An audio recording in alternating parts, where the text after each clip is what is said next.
Hello, hello. আমি সঙ্গীতা দাস। নিজের ভাষায় বলি, নিজের ভাষায় লিখি। কবিতা বলতে ভালোবাসি, ভালোবাসি গানটাও মনের খাতায় রাখতে। তাই কবিতা বলি, আবার লিখিও। তাই আমার একটা ছোট্ট নিবেদন কবিতা। মেলার শেষে। আজ রথযাত্রা, মেলা হচ্ছে। আমরা রথের দড়ি টেনেছি বিকেল বেলা। তখন দড়ি টানি, তখন মা বলে আজ বিকেলে মেলা আছে, যাস কিন্তু সোনাই? আমি বললাম হ্যাঁ মা, যাব। মা বলল বিকেল বেলা ভাই বোনের সাথে সবাইকে নিয়ে মেলায় যাব ঘুরতে। আমি বললাম মা, আমিও যাব। তখন মা বলল হ্যাঁ বাবা, যাস, ঘুরে আসিস, দেখে আসিস রথে। যাব দিনের আলো থাকতে থাকতে, আবার রাত গড়াতে না গড়াতে ফিরতে হবে কিন্তু।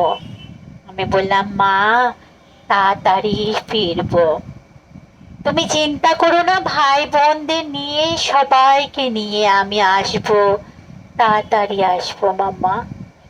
তখন মা বলল ঠিক আছে মা, যা। ভাই বোনদের নিয়ে 4টের সময় বেরিয়ে হাঁটতে হাঁটতে মেলার দিকে গেলাম। পৌঁছালাম বিকেল 5টার সময়। হাঁটতে হাঁটতে গেলাম, 1 ঘন্টা হেঁটে ঠিক মেলার দুয়ারে পৌঁছালাম।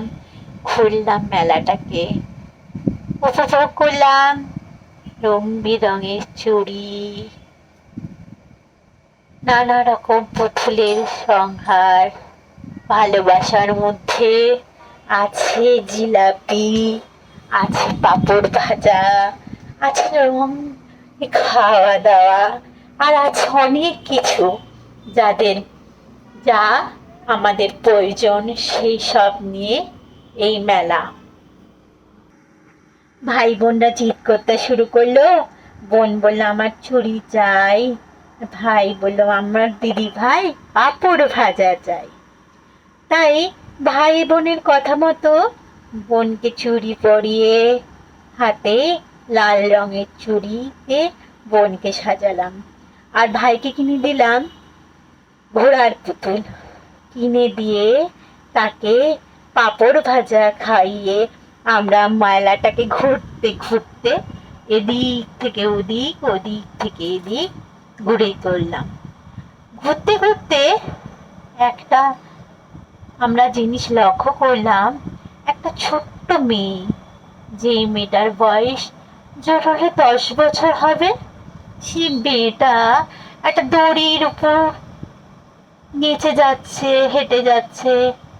বোন জিজ্ঞেস করলো যে দিদি ভাই, ওই মেয়েটা ওরকম কেন করছে? ও যদি পড়ে যায় কি হবে? তখন আমি বললাম চিন্তা করিস না, ওদের অভ্যাস হয়ে গেছে জানিস তো।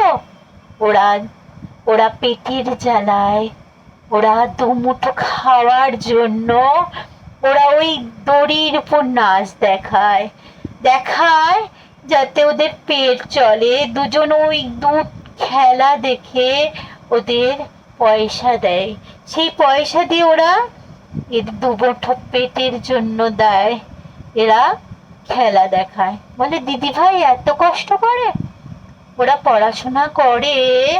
আমি বলি তা তো জানি না, কিন্তু ওরা সব এরকম মেলায় গিয়ে গিয়ে খেলা দেখা, হয়তো পড়েও না। বলে দিদি ভাই পড়ে গেলে? আমি বলি পড়ে গেলে জানি না, ডাক্তার দেখাতে পারবে কিনা তাও জানি না। দিদি ভাই আমি একবার দেখতে যাব? না হ্যাঁ অবশ্যই, চল দেখে আসি। হাতে যেটুকুনো টাকা বেঁচে ছিল সেই মেয়েটাকে দিয়ে আসলাম, দিয়ে বললাম যে তুমি না এটা দিয়ে কিছু কিনে নিও, জানো তো আমরা তো পাঁপড় ভাজা খাচ্ছি, তোমার ইচ্ছে হলে পাঁপড় ভাজা খেও। এই বলে মেয়েটার হাতে সেই টাকাটুকুনো দিয়ে চলে আসলাম।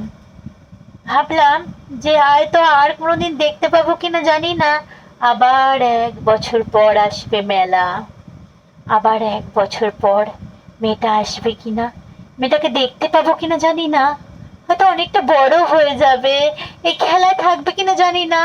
মেয়েটা যেন সুস্থ থাকে, ভালো থাকে, সেই কামনা করে আসলাম। যে বোন বলছিল, দিদি ভাই ওর খুব কষ্ট না রে?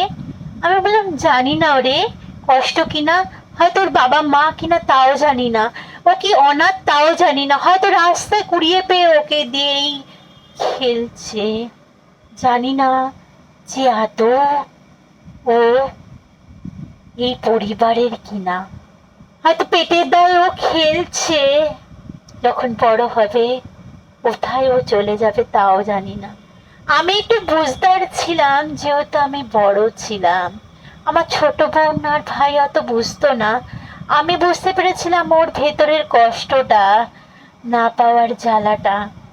আমি তো বড়, আমিও অনেক কষ্ট করে বড় হয়েছি, হয়েছি অনেক কিছু দেখেছি, তাই তো অনুভব করতে পেরেছি ওই মেয়েটা হয়তো পড়াশোনাও করে না, ওর হয়তো একটা খাতা কিনতে পারে না, কিনতে পারে না, তার জন্যই হয়তো এই খেলায় নেতেছে। পড়ে যাওয়ার ভয় নেই, নেই কোনো কিচ্ছু, সে খেলা দেখিয়ে চলেছে, খেলা দেখিয়ে চলেছে। এই বলে আমার তা শেষ করলাম। কেমন লাগবে জানি না, কিন্তু আমার অভিজ্ঞতা থেকে, মেলার যে ছোট্ট একটা অভিজ্ঞতা, তা থেকে আপনাদের শেয়ার করলাম। অনেক কিছু দেখা যায় যেটা আমরা চোখে দেখেও আমরা দেখতে পাই না, ভেতরে মানুষের হাতে ঢুকতে পারি না, মেনে মানুষের ভেতরে কত কষ্ট লুকিয়ে আছে সেটা আমরা জানতে পারি না। এই খেলায় তো আড়া নই, মানুষের পাশে দাঁড়ানোর চেষ্টা করে যান, ভালো মানুষ হওয়ার চেষ্টা করে যান। ভালো থাকুন, ভালো রাখুন সবাইকে।